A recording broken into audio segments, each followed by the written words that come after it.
E agora, nós vamos para a nossa primeira entrevista aqui do Notícias do Bem. Mais do que algumas horas de repouso ao fim do dia, o sono é essencial para que crianças se desenvolvam tanto física quanto emocionalmente. É durante o período de sono que os bebês transformam as informações e estímulos que recebem diariamente em aprendizado. O mesmo ocorre com as crianças em idade escolar e até mesmo com os adolescentes. E quem está agora aqui no Notícias do Bem para falar com a gente é a dentista e especialista no sono, Ellen Quintela. Olá, Ellen, seja muito bem-vinda novamente aqui ao Notícias do Bem. É um prazer estar com você aqui. Obrigada mais uma vez pelo convite. Espero poder responder as questões de vocês. Ah, com certeza. Ellen, por que que o sono é tão fundamental, principalmente para a criança, né, no seu desenvolvimento e no crescimento dela?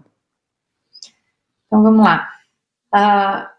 As fases do sono, a gente tem 4 fases hoje divididas, né? Do sono N1, N2, N3 e sono REM. Cada uma dessas fases tem uma função importante no nosso organismo. Então, não fazer alguma dessas fases traz prejuízos. E para o crescimento especificamente, a gente sabe que durante o sono é produzido o hormônio de crescimento. Então, se essa criança tem o tempo de sono reduzido, esse hormônio vai ter redução na sua produção. E isso vai fazer com que a criança, por exemplo, cresça menos. Só que esses hormônios estão envolvidos em outras funções. Então, você vê outros problemas, como, por exemplo, déficits cognitivos. E hoje é muito comum a gente falar de crianças e adolescentes com déficit de atenção, mas pouco se atenta ao período de sono, especialmente dos adolescentes, que nessa fase é natural que exista um atraso de fase, que a gente chama. Eles passam a dormir mais tarde, eles querem dormir mais tarde, então tem uma coisa social e tem uma coisa física junto. Então, a parte orgânica já faz com que haja um atraso no horário do sono, e ainda junta que hoje a gente tem o WhatsApp, as redes sociais todas que acabam prendendo esse adolescente, seja no computador, seja na tela do celular, e ele acaba indo dormir muito tarde. E isso faz com que os hormônios estejam atrasados, não sejam produzidos corretamente. E aí esse adolescente que precisa de 10 horas de sono, vamos supor, ele tem que acordar super cedo para ir para a escola. E aí, quando ele acorda cedo, ele interrompe o tempo de sono que ele precisaria ter. Então, isso é uma discussão, inclusive, que existe em se pensar do horário de aula da manhã começar mais tarde. Só que no Brasil a gente tem um problema, que a gente tem 3 turnos. Então, manhã, tarde e noite. Se a gente atrasar o da manhã, tem que atrasar todos. E aí o período noturno vai acabar que horas? Fica muito tarde. Então, são problemas, vamos dizer assim, sociais, que a gente tem que contornar, porque esses dizem respeito a toda a população. Então, prestar atenção no sono dos filhos para ir dormir cedo é essencial, porque a sociedade exige que a gente acorde muito cedo, e eles especialmente, né, porque a escola começa às 7 da manhã, e essas crianças acabam tendo sono durante a aula, e aí não dormiu bem, não faz sedimentação da memória, aí você começa a ver crianças que estão indo mal na escola, o desempenho escolar cai muito, porque eles não fazem sedimentação da memória que é feita durante o sono. E aí, por mais que eles se esforcem e estudem, estão lá lendo, de noite não sedimenta, no dia seguinte esqueceu tudo. E aí, puxa, começam a trajetória dos pais, né, pegando do pé e põe professor particular e não presta atenção em nenhuma coisa importante. Quanto tempo seu filho está dormindo? Tem qualidade nesse sono? Então isso é importantíssimo. Uhum. E você falou um aspecto muito importante, né? A questão da rotina, estabelecer disciplina, estabelecer hábitos saudáveis, inclusive o que melhora a qualidade do sono quando você tem, né, dorme cedo, acorda cedo e estabelece essa rotina, principalmente para os filhos, que seguem os exemplos dos pais também, né? E o que eles determinam para as crianças. Sim, isso é muito importante. Uma dica que eu dou é assim, desde criança, tá? Desde bebezinho. Importantíssimo a gente escurecer a casa junto com o anoitecer. Então, o dia lá fora está escurecendo, a gente já começa a baixar as luzes dentro de casa. Por que isso é importante? Quando nós temos a escuridão, e aí a gente, depois da Revolução Industrial, luz elétrica e tudo, isso mudou na vida do ser humano, a gente precisa escurecer a casa, porque através da escuridão, quando o escuro entra pelos olhos, é acionado um mecanismo de produção de melatonina, que é o hormônio do sono.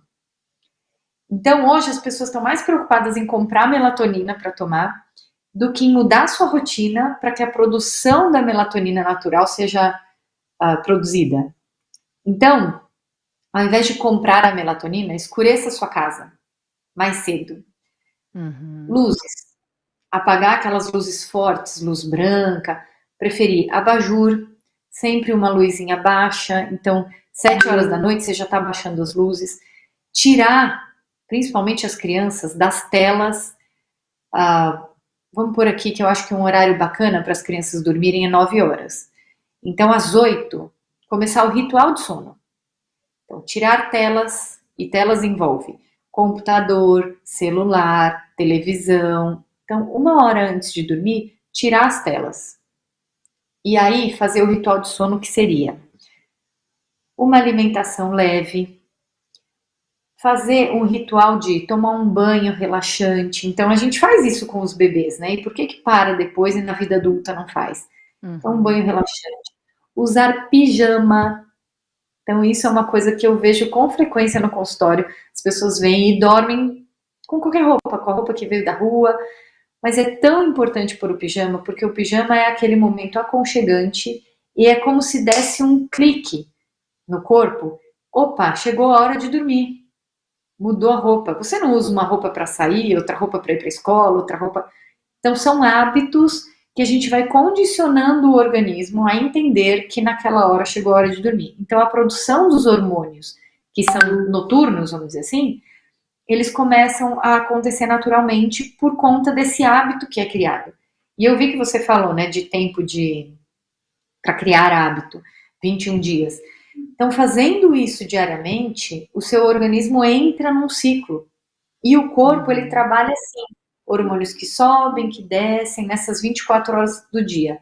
E isso tem que ser suave, senão fica assim, produz a melatonina e aí acorda no meio da noite. Opa, mas a melatonina tá alta, gente, é para acordar, então produz cortisol e os hormônios ficam perdidos dentro do organismo. E aí não tem como dormir bem e dormir no horário certo. Então começa a ter insônia e não sabe, de onde veio minha insônia? Veio de maus hábitos. E aí começam as medicações para dormir, que a minha expectativa é que as pessoas entendam que insônia não precisa ser tratado com medicação. É principalmente terapia cognitivo-comportamental. Mudanças de hábitos curam insônia. Então, se a gente faz isso desde a infância, da primeira infância, você ensina a criança a dormir e ela leva esse hábito para a vida. Excelente. E também, Ellen, por exemplo, no caso da criança, né?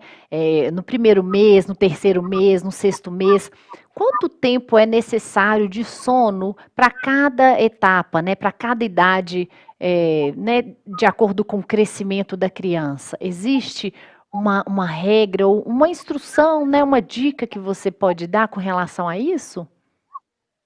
Vamos lá. O bebezinho, ele precisa dormir muito. Então, existe uma linha do tempo que a gente vê que esse sono ele vai diminuindo a quantidade de horas que precisam ser dormidas, vamos dizer assim, e a gente vai diminuindo o número de cochilos. Então, você pega um bebê, ele praticamente vai acordar para se alimentar, trocar a fralda e vai dormir de novo. Então, são quase 22 horas de sono, um sono polifásico que a gente chama. São vários cochilos durante o dia, que ao todo somam aí 22, 20 horas. Isso vai diminuindo e aí os pais vão percebendo a necessidade da criança de dormir menos, porque ela fica mais tempo acordada naturalmente. Então, você acorda aquela criança, despertou de manhã, vai alimentá-la, vai brincar com ela e você vai perceber a hora que ela começa a coçar os olhinhos, começa a ficar mais chatinha, hora de dormir. Põe na cama e dorme. Aí ela vai dormir o tanto que ela precisa dormir. Vai acordar? Mesma coisa. Mamadeira, vai alimentar. O que eu vejo muito, que eu acho que é legal chamar a atenção disso, é que normalmente as mães amamentam para o filho adormecer. E aí vem o mau hábito. O ideal é que quando a criança acorda, o bebê acordou, já alimenta. E aí depois da alimentação é o momento da brincadeira, e aí ali ele está fazendo digestão, então vai brincar no aqueles móveis e tal, vai brincar com aquilo ali, vai distrair a criança por mais uma horinha ali, até que veja a necessidade dessa criança dormir. E aí os horários de sono, os cochilos vão diminuindo e o horário de acordado vai aumentando. Isso é progressivo, não existe uma regra que a gente vai ter que colocar em todas as crianças. E é importante falar que, inclusive, não dá para colocar isso nem nos adultos, porque existem dormidores curtos, dormidores de 8 horas e dormidores longos. Então, tem gente que com 6 horas de sono está super bem, tem gente que precisa de 8 e tem gente que precisa de 10 ou mais. E está tudo bem, é a constituição física de cada um.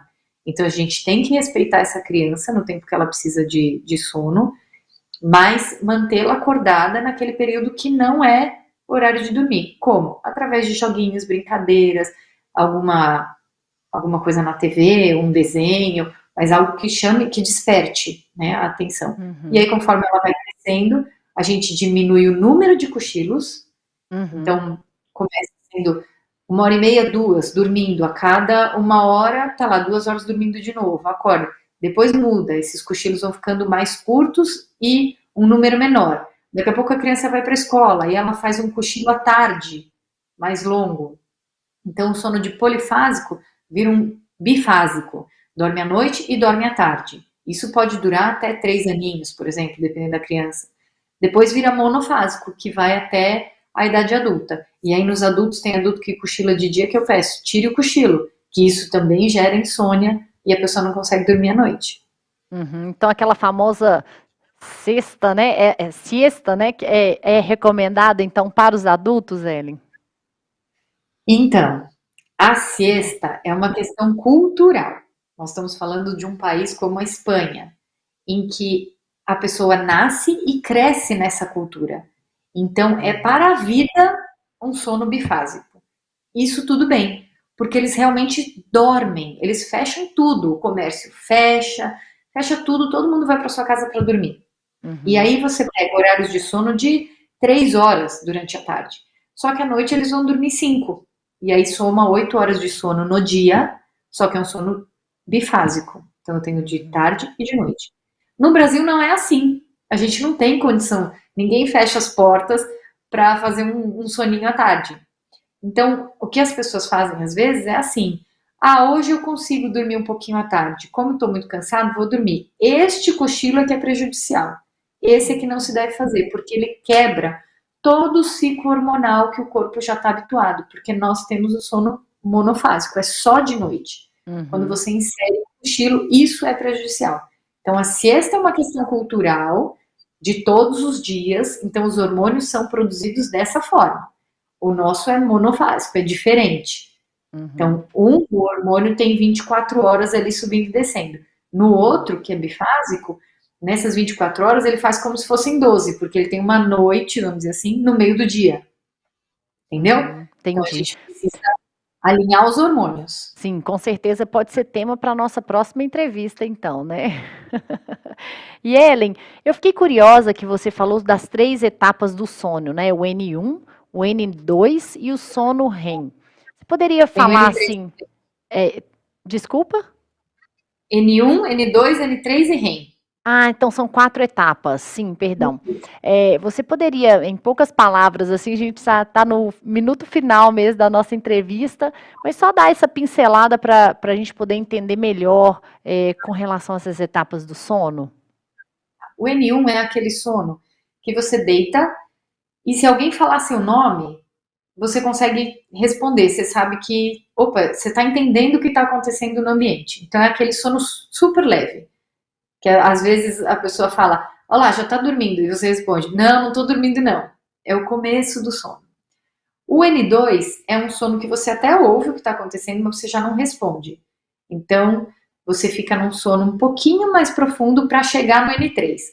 O N3 é um sono profundo, que é o sono do descanso mesmo. Então, esse é o sono que está tudo, seu metabolismo basal, tudo devagar, você está repousando, recarregando as baterias, vamos dizer assim, tá? E o sono REM é o sono que, se você olhar a pessoa dormindo, os olhos, não sei se vai dar para ver no vídeo, mas os olhos estão, que é a sigla, Rapid Eyes Movement, que é o movimento dos olhos rápido. Então, Excelente. esse é o momento do sonho. Quando a pessoa está com essa característica dos olhinhos se mexendo, é a hora do sonho. E nessa hora se faz sedimentação da memória, por exemplo, e outras muitas funções que aí o nosso tempo é curto, mas só para dizer como é importante cada período. E aí, se você tem um desses períodos cortado, a gente faz de 4 a 5 ciclos desse na noite, N1, N2, N3, REM.